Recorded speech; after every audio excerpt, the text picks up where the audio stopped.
Israel और Hamas के बीच जंगबंदी अभी और जारी रहेगी।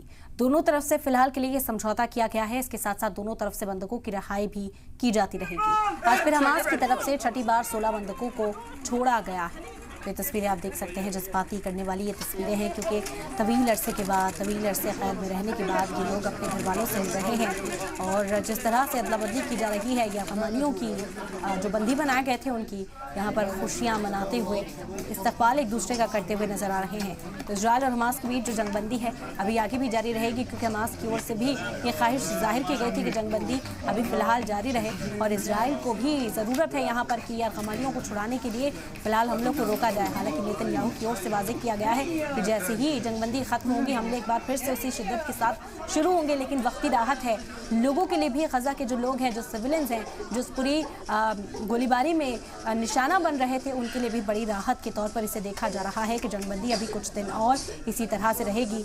लोग राहत की सांस महसूस कर पा रहे हैं। तो इजरायल और हमास के बीच की ये जंगबंदी फिलहाल जारी है।